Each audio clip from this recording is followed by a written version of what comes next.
we have women here who have proven themselves. They have incredible ventures that are successful. They've been recognized for that success. I know that this is not their first time speaking about everything that they've been doing. So I have two questions that I'd like to ask our wonderful panelists. And the first question is really, I think, what was the aha moment for you?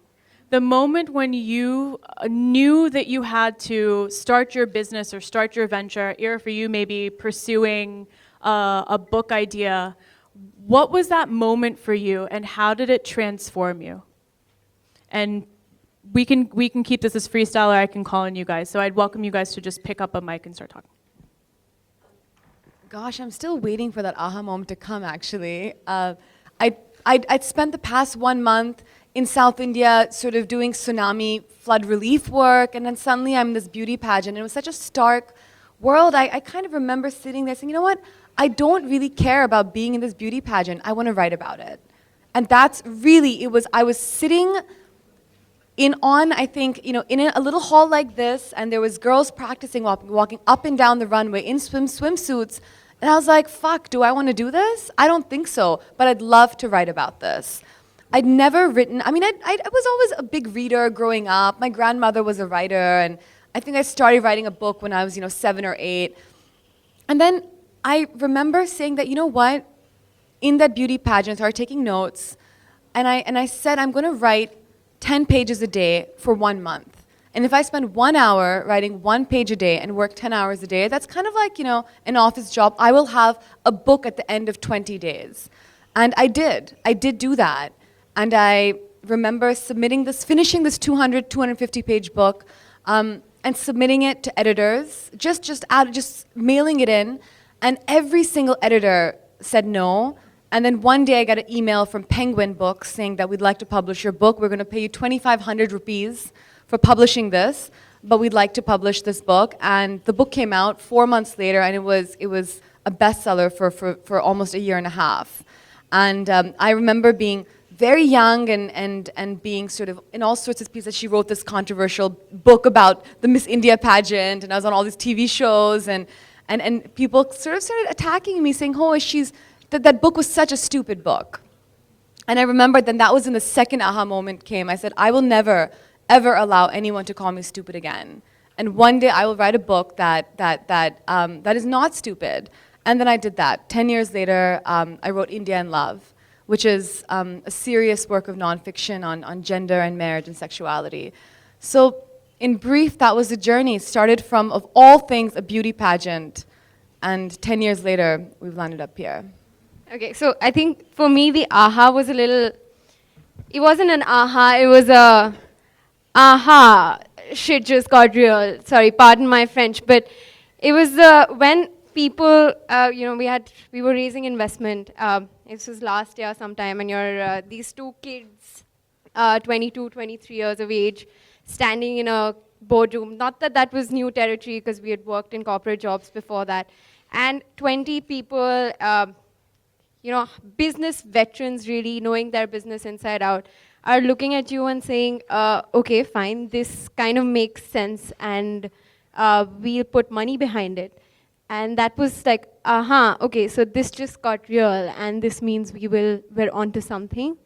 And that was the biggest, we had already quit our job, so we had already taken the leap, we had already decided we want to just all or nothing sort of a thing. But the aha came, this was our first aha moment of, okay, fine, now we need to get on to what we started off as.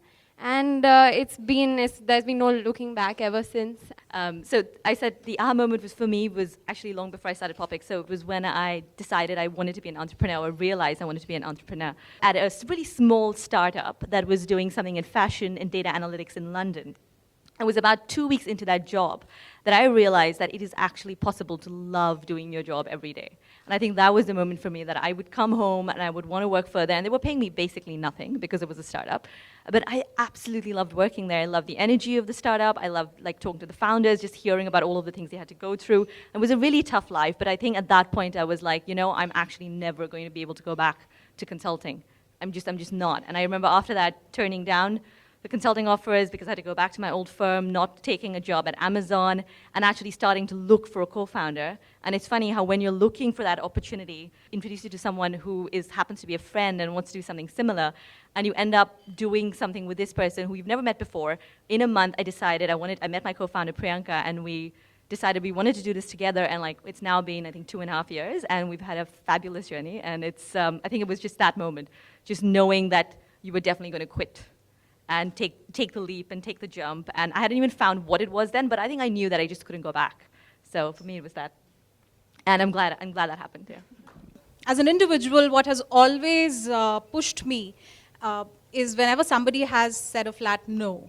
And that is, I think, when I do the best, I perform the best. And I was lucky to have interesting mentors. So my boss that time, the CMO of Idea, and I put my numbers together, and I thought he'll be a good person to discuss this with. And I discussed it with a lot of preparation. And he let me speak only for 2-3 minutes, and he said, no, you can't do it. And you're giving up too much thinking about doing it. And that was, I think, my aha. Why no? And why a flat no? And that is when I think I said I will definitely do it. I think as a person that is one thing that has always driven me. And that's when I thought I will make Tattva Spa. And, but I think for me, the ahas keep happening the moment somebody keeps telling me no. So that's how, no. Thank you, really. I am with you on this. And when I had this big plan, big dream of building a platform from India going west, and this $200 billion business that was ripe for disruption, which is the Indian manufacturing and lifestyle. Bottom line is, I went to my advisor, and I said, blah, blah, blah, here are the 200 reasons not to do this from India. And he said, great, so that's the time to do it. And he said, it's important to meet more naysayers than yaysayers. So even before we started, we had $5 million in our bank. And even taking the $5 million, I said, okay, I don't know what the hell we're doing and why we're doing this, because these people believe that we could build something. But the reality is, when a lot of people believe it can be done, it may just be too late waiting for that. So that no is a very important moment. And I think kudos to you. Yeah, really. Okay, I wish, again, I could say I had an aha moment, but I didn't, because it's in my genes. I can't help it. I'm a good Marwadi, so being an entrepreneur is something I was born with.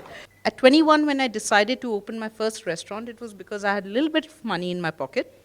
And I thought, my God, I've arrived in my life, I have some money in my pocket, and it's time for me to retire. So at 21, opening my first restaurant was actually a retirement scheme. But of course, as I said, you can't escape your genes. So that retirement turned into another business venture altogether. It's something which I have never, ever regretted, I got to admit. Because as she said, the biggest thrill is when you go to work and you actually feel guilty calling it work. So never had an aha moment. And I hope I will never have that aha moment as well. Because every day is a fabulous journey.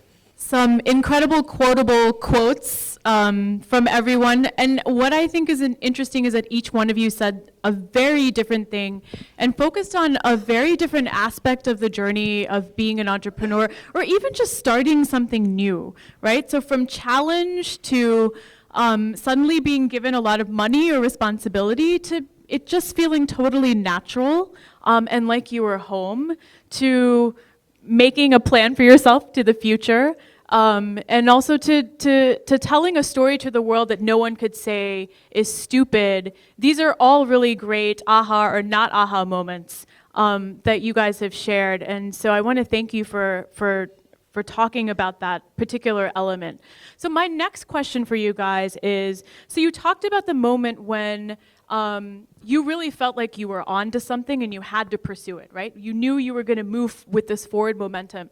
My next question for you is, at what point in time did that forward momentum, did that experience, did that feeling of it being natural become scary?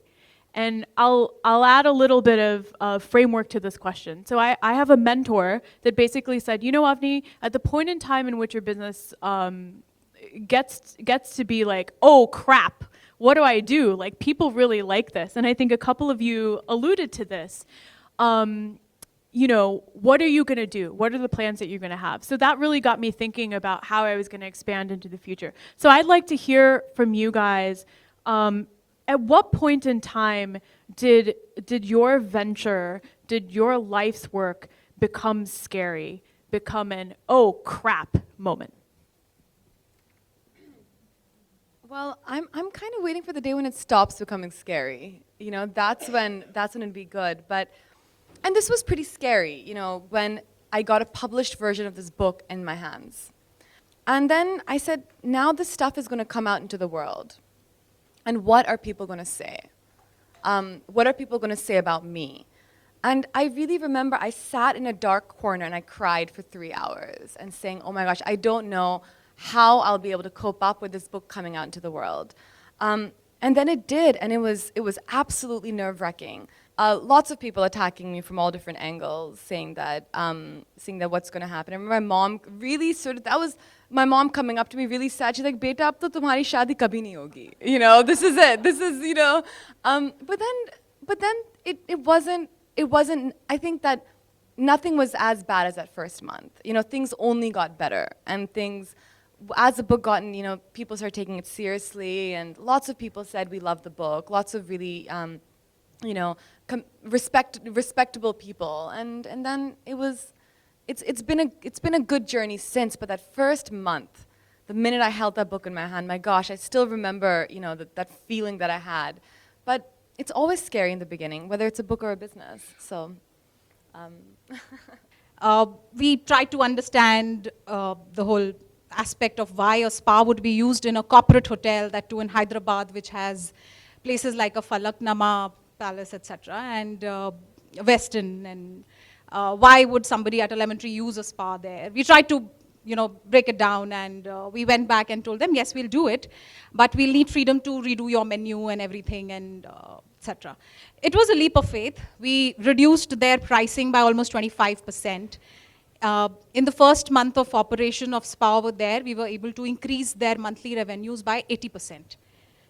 And we were happy about it, and we were hoping, you know, that the journey continues, we make some good money from them. And at the end of, so 45 days later, so the month's figures came in, and 45 days after we had started operations there, we get a call from Lemon Tree, and they say, why don't you take on all of our spas across India, which we calculated, and it was like, okay, 15 odd are up for grabs immediately, which we would also want to do. There were others which we didn't want. And that is, I think, which was pretty scary, and that was because we were able to deliver at that place and deliver in actually a phenomenal way. I don't know how we did it, but we just did it. And at that time, it got pretty scary. While it was an opportunity for sure, adding 15 centers, they said, take it up next month, take it all, do it. It scares you that while you wouldn't want to say we will do it in a phased manner or something like that, but that's when it got really scary. And we currently are doing around 10 of their spas pan-India, but and we've done it in a phased manner. But I think the day that call came, and that was pretty scary. We've gone ahead and done more interesting brands. We partner with Marriott, Radisson, Ramada, etc. But this is all after that. So I think for us, it got very real at that juncture.